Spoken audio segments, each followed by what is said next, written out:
네, 안녕하세요. 보스턴 컨설팅 그룹의 김여희입니다.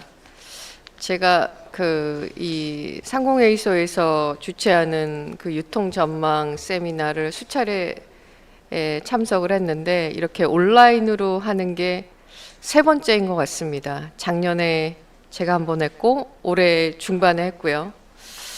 이 온라인으로 하는 것도 즐겁긴 즐겁지만은 빨리 내년에는 좀 얼굴을 뵙고 좀 더 인터랙티브하게 여러분을 뵀으면 좋겠습니다. 오늘 제가 준비한 제목은 좀 쉽게 와닿지는 않으실 수 있겠는데 넥스트 커머스라는 제목을 저희가 잡아봤습니다. 사실 저희가 건 6개월마다 한 번씩 유통시장을 업데이트 해드리는데 통상적인 상황에서 이 6개월마다 시장을 업데이트 한다라는 거는 사실 별로 할 얘기가 없는 경우가 많은데 요즘은 시장이 빨리 급변을 하다 보니까 6개월이 지났지만 저희가 조금 다른 말씀을 드리고 싶어서 넥스트 커머스라는 주제로 저희가 강연 제목을 잡았고요. 이 강연 제목을 저희가 잡은 데는 이 세션이 사실은 이제 유통에 대한 얘기를 하는 부분인데 이 세션에서 제가 한 번도 제조에 대한 얘기를 한 적이 없는 것 같습니다. 저희가 이제 통상적으로 소비재를 얘기할 때는 소비재를 만드는 제조사와 그 다음에 유통업체가 이렇게 경계를 나누어져 있고 지금 이 상위가 주최하는 이 세션은 이제 유통 전망에 대한 부분인데 처음으로 저희가 제조와 유통을 아울러서 일어나고 있는 변화에 대해서 좀 말씀을 드릴 필요가 있기 때문에 제조 유통을 넘나드는 그런 새로운 플랫폼에 대해서 좀 말씀을 드리고자 합니다. 일단 저희가 간략하게 국내 이커머스 시장에 대한 현황 및 전망에 대해서 좀 말씀을 드리려고 하고요. 이거는 제가 지난 한 2차례 동안 말씀드렸던 것에 어떤 면에서는 이제 연장선상이라고 좀 보시면 될 것 같고 한 20분 정도 이거에 대한 업데이트를 한 이후에 제가 넥스트 커머스에 대해서 좀 설명을 드리도록 하겠습니다. 아실지 모르실지는 모르겠지만 우리나라의 유통시장은 그렇게 큰 유통시장이 아닙니다. 뭐 인구수도 그렇고 GDP라는 규모 면에서도 그런데 우리나라의 유통시장을 뭐 적게 보면은 한 350조, 크게 보면 한 400조 정도의 시장을 얘기를 하는데요. 그 기준으로 보면은 뭐 전 세계 한 10위권의 그런 유통 사이즈라고 보시면 될 것 같은데 이거를 저희가 이커머스 기준으로만 놓고 본다 그러면 2019년 기준으로 보면 전 세계 5위, 그리고 2023년 한 내후년 정도로 본다 그러면 우리나라 이커머스 시장은 한 170조 정도 한화로는, 그리고 달러 기준으로는 150빌리언 US 달러 정도로 해서 전 세계 4위권에 해당하는 굉장히 큰 이커머스 시장 국가라고 보시면 될 것 같습니다. 뭐 예상하시겠지만 그 이유는 다른 것보다는 이커머스 페네트레이션이 높기 때문이고요. 수차례 제가 여러 강연을 통해서 말씀을 드렸지만은 이커머스는 코로나19를 통해서 우리나라는 거의 날개를 달았다라고 말씀을 드릴 수 있을 것 같습니다. 저희가 19년만 해도 이커머스 페네트레이션을 한 27% 정도를 봤고요. 이 정도라면은 영국이나 중국과 비슷한 선이었지만 코로나19 한 해를 통해서 2020년 한 해를 통해서 무려 9%포인트 정도의 온라인 침투율이 늘어났습니다. 그 전해를 보면은 연간 저희가 온라인 침투율은 한 1%, 많이 가는 경우에 한 2% 정도의 침투율 향상을 봤는데 코로나19 한 해 동안 9%가 성장했다라는 거는 이 이커머스의 어떤 성장 측면에서는 5년 내지는 7, 8년을 한 해에 이루었다라고 할 정도로 급성장을 했고 이 정도의 페네트레이션이 늘어난 나라는 전 세계 우리나라가 유일하다고 보시면 될 것 같습니다. 그러다 보니 2020년 현재 우리나라는 전 세계 1등 온라인 침투율을 갖고 있는 그런 나라라고 보시면 될 것 같습니다. 그러다 보니 이제 더 이상 저희가 온라인으로 살 수 없는 거는 없는 그런 나라가 돼 버렸습니다. 특히 저희가 과거에는 소위 얘기하는 고관여 카테고리, 패션이나 뷰티나 신선이라든지 아니면 리빙, 가구 이런 것들은 반드시 저희가 오프라인에서 뭔가 직접 매장에 가서 확인을 해서 사는 그런 이 제품이었다면 최근에 보면은 이 제품들이 다른 기존의 생필품이나 가전이나 서적보다 훨씬 빠른 속도로 온라인을 만들어가고 있다라고 보시면 될 것 같고요. 이걸 저희가 소위 이제 3세대의 온라인 카테고리라고 저희가 부르고 있습니다. 서적과 가전을 1세대, 그리고 생필품을 2세대라고 한다면 패션, 뷰티, 신선을 중심으로 한 식품, 리빙을 저희가 3세대 카테고리라고 하고 있고, 보시는 것처럼 3세대 카테고리가 적게는 한 20%대, 많게는 한 30-40%씩 계속적으로 온라인에서의 거래액을 증가시키고 있다라고 보시면 될 것 같습니다. 이게 그러면 코로나의 어떤 일시적인 현상이고 다시 돌아갈 거냐, 그런 질문을 굉장히 많이 하시는데 저희는 그렇게 바라보고 있지 않습니다. 이미 이 온라인의 대세는 시장에서 확고해졌기 때문에 이 대세는 간다라고 보고 있고요. 저희가 아마도 2024년에서 5년 정도가 된다면 우리나라의 전체 커머스 유통 거래액의 반 이상이 온라인으로 갈 것이다. 그 과정에서 오프라인 리테일은 지금도 그렇지만 지속적으로 역성장을 저희는 예상하고 있습니다. 근데 여러 번 또 BCG가 가지고 있는 뷰가 2020년 기준으로 120조가 넘는 이 커머스 시장을 하나의 시장으로 보면 안 된다라는 것을 저희가 여러 차례 강조드린 바가 있습니다. 그래서 BCG는 한 3개의 시장으로 이거를 나누어서 봐야 된다라고 강조드리고 싶은데요. 일단 여기 보시는 장표에 초록색으로 나와 있는 것이 통상적으로 생각하고 있는 온라인입니다. 저희는 이거를 커머디티라고 부르고 있고요. 전체 커머스 시장에서 비중을 놓고 본다면은 한 70-80%를 여전히 차지하는 가장 중요한 그러한 시장이라고 볼 수 있을 것 같습니다. 그래서 첫 번째 시장은 커머디티 시장, 그리고 두 번째 시장을 저희가 통상적으로는 그로서리 커머스 시장이라고 얘기를 하는데, 이거는 신선을 중심으로 한 먹거리 시장이라고 보시면 될 것 같습니다. 비중 면에서 보면은 아직까지 그렇게 큰 시장은 아니지만 한 10% 정도 남짓하는 그런 시장이지만, 성장률 면에서 보면은 한 20% 이상씩 온라인 커머스가 성장하고 있는 그런 시장이라고 보시면 될 것 같고요. 그 다음에 세 번째 시장은 저희가 소위 얘기하는 고관여 고가 시장이라고 보시면 될 것 같습니다. 여기 안에는 패션도 있고 뷰티도 있고 리빙도 있고 펫도 있고 여러 가지 다양한 전문점에 해당하는 그러한 카테고리를 저희가 이제 버티컬 커머스의 시장이라고 부르고 있습니다. 전체 온라인 시장 내에서는 20%가 조금 넘게 차지하고 있지만 성장률 면에서 보면은 그로서리 이상으로 한 30%씩 연간 성장을 하고 있는 그런 시장이라고 볼 수가 있고요. 그래서 이 120조 시장을 쿠팡이나 네이버 이런 업체가 다 먹는다라고 저희는 보고 있지 않고요. 각각의 시장은 다른 위너와 다른 경쟁의 다이나믹스 내지는 그보다 더 중요한 핵심 성공 요인이 굉장히 다른 시장이다라고 저희가 말씀을 드린 바가 있습니다. 그러면 이 세 개 시장은 지난 1-2년 동안 그러면 어떻게 진화하고 있는지, 다르다라는 거는 제가 여러 번 말씀을 드렸기 때문에 어떻게 진화되고 있는지에 대한 최근의 트렌드를 간략하게 좀 공유를 드리도록 하겠습니다. 1차적으로 커머디티 시장을 좀 말씀을 드릴 텐데, 아까 제가 말씀드렸던 것처럼 커머디티 시장은 우리 커머스의 한 80%, 70%가 넘는 시장이고 여전히 막대한 비중을 가지고 있는 시장입니다.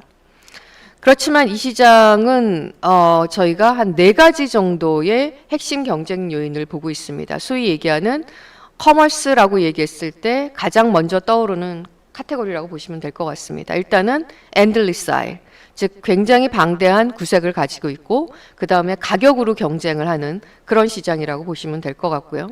제품이 굉장히 많기 때문에 검색 능력이 굉장히 중요합니다. 이커머스에서는, 커머디티 커머스에서는.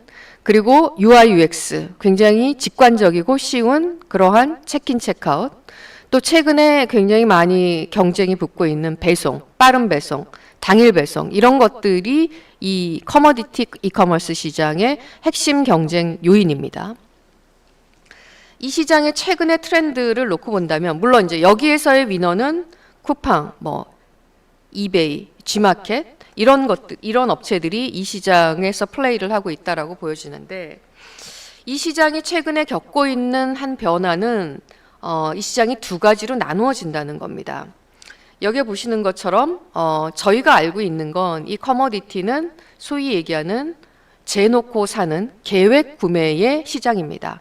아, 우리 집에 샴푸가 떨어질 것 같은데, 우리 집에 세제가 떨어질 것 같은데, 화장지가 떨어질 것 같은데, 물이 떨어질 것 같은데 이런 것들을 갖다 놓고 저희가 정기적으로 구매를 하면서 재어놓고 그리고 싼 데를 구매하는 그런 시장인데 여기 하나의 변수가 생겼습니다.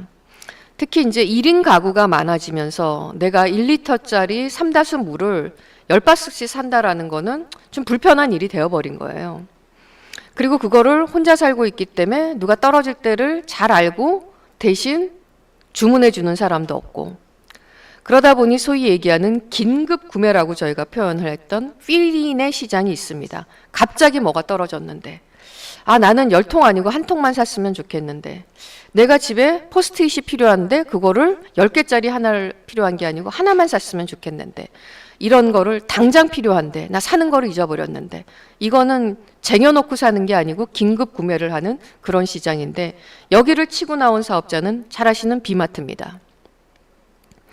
그러면서 커머디티 시장이 모두 다 많은 양을 한꺼번에 계획 구매를 해서 싼 데서 사는 그런 오케이전이 아닌 당장 필요한 것을 소량 구매하는 이런 시장으로 시장이 좀 분화되는 현상이 나타나고 있습니다. 물론 아직까지는 계획 구매가 전체 시장의 95% 이상 차지하고 있지만 이 긴급 구매 오케이전을 계속적으로 여러 플레이어가 푸시를 하고 있습니다. 재밌는 거는 앞에 계획 구매의 시장은 주로 마트나 할인점에서 사던 그런 오케이전이 온라인으로 왔다면 이 긴급 구매 시장은 편의점과 동네 슈퍼를 대체하는 그러한 이 상황이라고 보시면 될 것 같습니다. 그래서 만약에 비마트 내지는 쿠팡도 이쪽 시장을 바라보고 있는데 이런 쪽으로 시장이 간다 그러면 당연히 마트뿐만 아니고 동네에 있는 편의점과 슈퍼에도 타격이 있을 그런 상황이라고 보여집니다. 이 두 가지의 오케이전이 그러면 계속 갈 거냐? 계속 간다면은 궁극적으로 어디에 갈 거냐? 그 부분은 저희가 소위 얘기하는 자동 검색 배송이 이루어지고 있는 해슬프리 내지는 오토 리플레니시먼트 시장으로 저희는 궁극적으로는 갈 거라고 보고 있습니다. 이게 소위 얘기하는 아마존이 꿈꾸고 있는 자동 발주 시장이라고 보시면 될 것 같은데 거기까지는 언제 일어날지는 잘 모르겠지만 지금 현재는 이 시장이 두 개로 분화되는 모습을 저희가 명확히 발견할 수가 있고요. 이 긴급 구매 시장은 그렇게 가격보다는 빨리 갖다 주고 편리하게 갖다 주는 그런 시장이기 때문에 가격의 시장은 아니라고 저희는 보고 있습니다. 그것보다는 근접한 배송 내지는 근거리의 배송을 만들어낼 수 있는 그런 라스트 마일 딜리버리에 대한 이 배송 능력 내지는 거점 능력이 훨씬 중요한 역량입니다. 최근에 발견되고 있는 커머디티 시장의 현황을 좀 말씀을 드렸고요. 물론 여기에 궁극적인 위너는 여전히 쿠팡이 이 시장을 놓지 않을 거라고 저희는 바라보고 있습니다. 자, 두 번째, 그로서리 시장은 어떤 변화를 하고 있느냐? 저희가 그로서리는 소위 얘기하는 전통적으로 신선을 중심으로 한 장보기의 오케이전이라고 보시면 되는데 이 시장은 본원적으로 마트나 슈퍼가 본원적인 경쟁력을 가지고 있는 시장입니다. 특히 이제 신선 같은 경우에는 후단에 있는 산지에서의 이 소싱 능력이라든지 산지에서 어떤 밭대기로 구매할 수 있는 능력 이런 능력이 없으면 사실은 그로서리를 가기가 굉장히 어렵습니다. 그래서 다른 어떤 나라들도 대부분의 경우에 이 그로서리는 오프라인의 강력한 신선의 기반을 가지고 있는 마트나 슈퍼가 지배적인 그러한 역량을 가지고 있는 시장인데요. 안타깝게도 우리나라는 두 가지 이유 때문에 이 오프라인의 기반을 가지고 있는 소위 얘기하는 이마트나 홈플러스나 롯데가 이 시장에서의 어떤 모멘텀을 좀 잃었다라고 볼 수 있습니다. 첫 번째 이유는 다분히 이 소위 얘기하는 옴니 채널 내지는 오프라인의 기반을 가지고 있는 회사들이 온라인으로 오는 데 있어서의 여러 가지의 DNA 내지는 변화가 딜레이가 되는 부분이 하나 있었고요. 두 번째로는 다른 나라에 비해서 빨리 그로서리가 열렸습니다. 이거는 뭐 코로나의 영향이라고 볼 수밖에 없고요.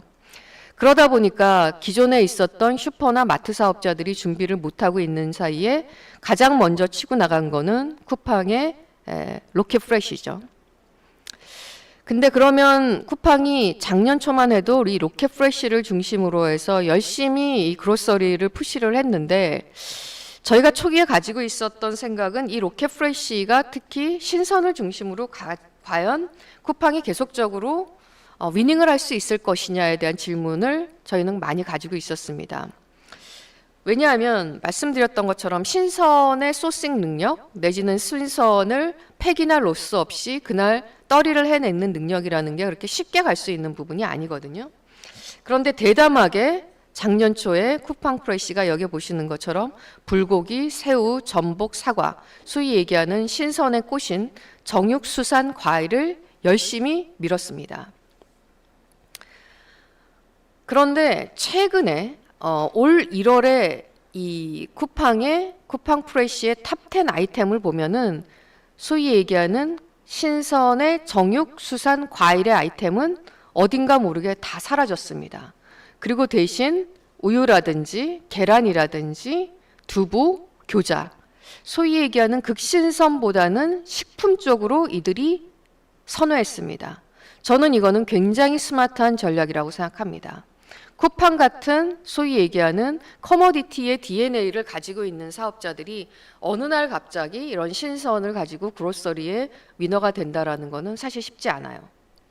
그리고 저희가 쿠팡을 그때 바라봤을 때 이것들을 자기네들이 산지에서 직송을 하는 것이 아니고 중간에 있는 홀세일러를 활용한다라는 말씀을 들었을 때 이거는 손익을 보기가 되게 어렵겠구나라고 생각을 했었습니다. 아니나 다를까 쿠팡은 최근에 전략을 수정을 해서 왼쪽에 보시는 그러한 신선 아이템보다는 조금은 더 가공식품향의 신선 아이템으로 바꿨고 그 중에서도 PB를 중심으로 푸시하고 있습니다. 굉장히 저는 스마트한 전환을 했다라고 보고 있습니다. 자, 이거의 시사점은 무엇이냐면 결과적으로 우리가 오프라인에서 장보기를 할 때는 왼쪽에 보시는 것처럼 통합적인 이 그로서리가 가능합니다. 우유, 두부, 콩나물, 감자, 정육수산, 과일을 하나의 바구니에 담죠. 우리가 이마트에 장보들을 간다고 했을 때는. 그런데 이게 온라인으로 오게 되면은 이거를 똑같이 온라인으로 그대로 가져온다라는 거는 사실 쉽지 않은 상황입니다.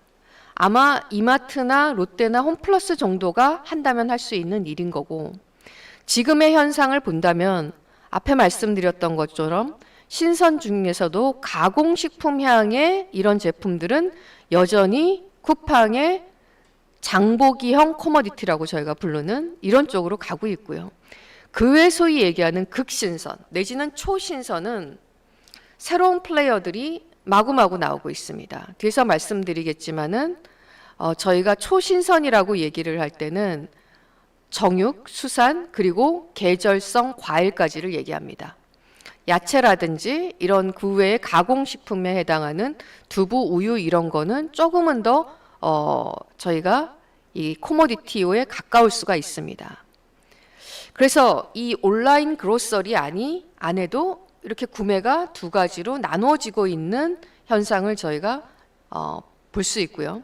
특히 이 두 번째 소위 얘기하는 초신선에 특화되어 있는 쪽에서는 새로운 플레이어들이 굉장히 많이 나오고 있습니다. 잘 아시는 것처럼 얌테이블이라든지 정육과리라든지 6g이라든지 이런 업체들이 자기네들이 특화되어 있는 카테고리에 포커스를 해서 가장 중요한 거는 이들은 산지와 소비자 간을 연결한다. 소위 얘기하는 마일 투 커스터머, 타임 투 커스터머를 최소화하는 초신선의 유통을 구현하고 있습니다.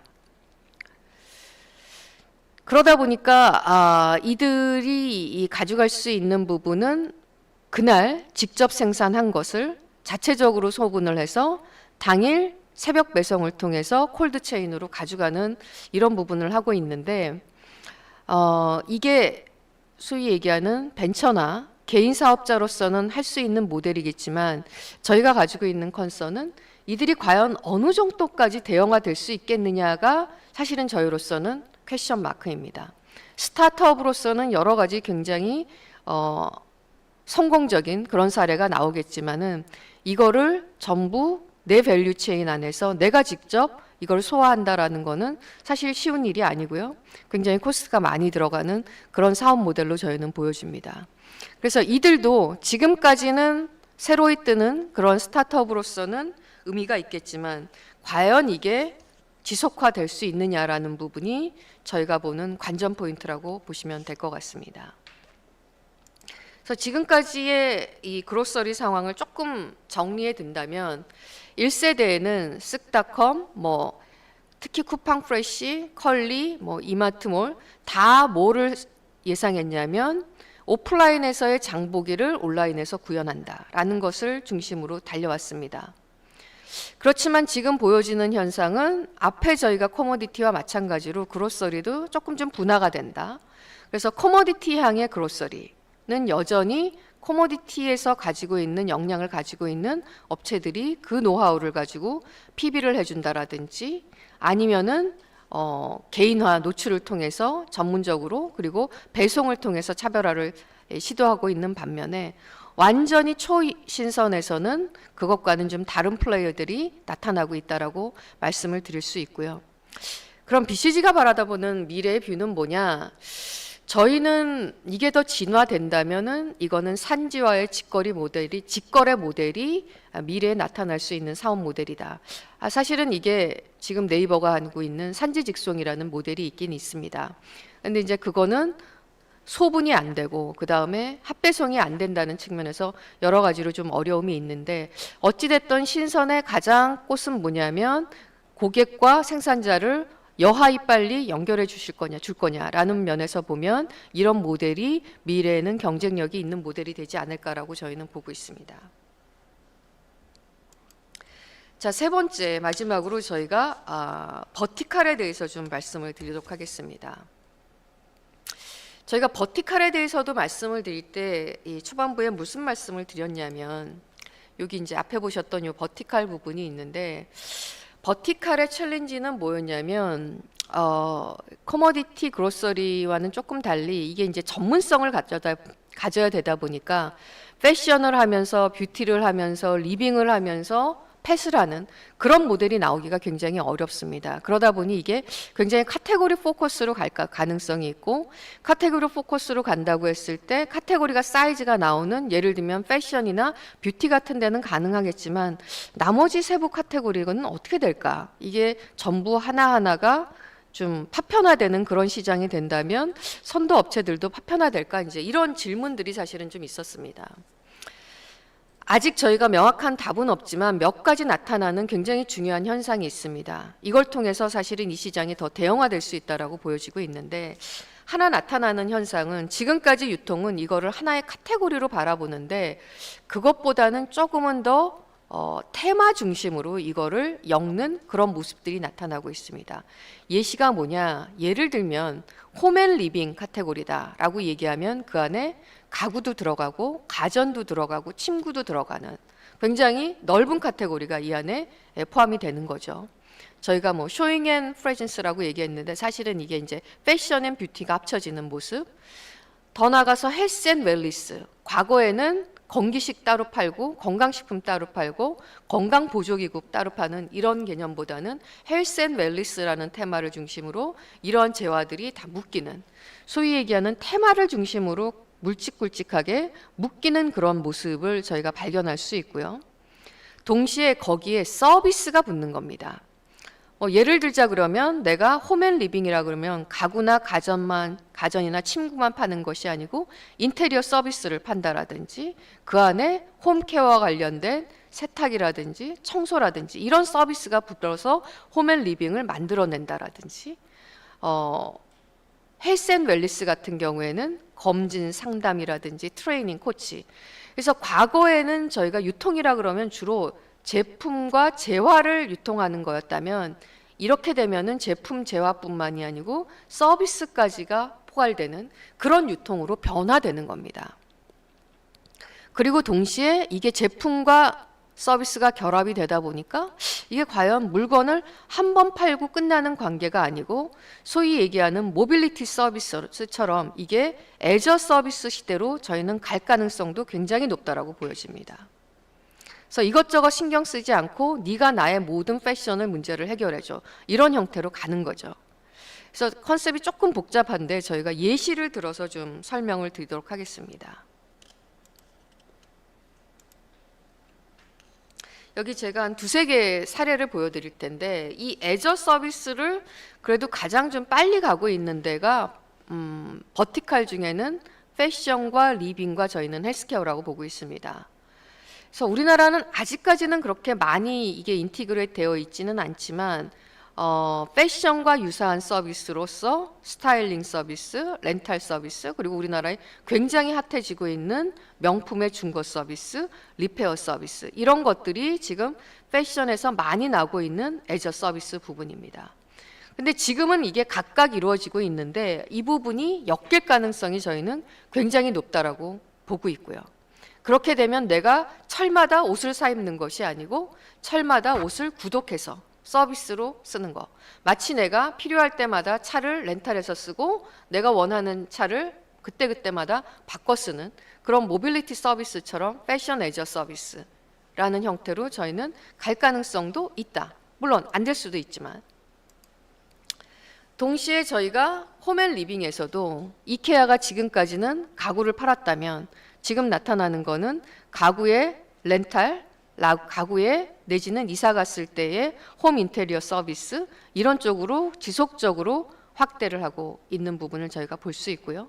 유사하게 헬스 앤 웰니스 프로그램을 가지고 있는 데는 단순하게 건기식만 파는 게 아니고 건강검진에서 홈 트레이닝 서비스에서부터 그리고 거기에 이 건기식까지 내지는 필요한 운동기구까지를 파는 그런 내지는 렌탈해주는 그런 서비스들 널싱과 관련돼서 펫 널싱과 관련돼서도 토탈 서비스를 해주는 이런 사업들이 저희는 많이 앞으로 좀 나올 가능성이 있다라고 보고 있습니다.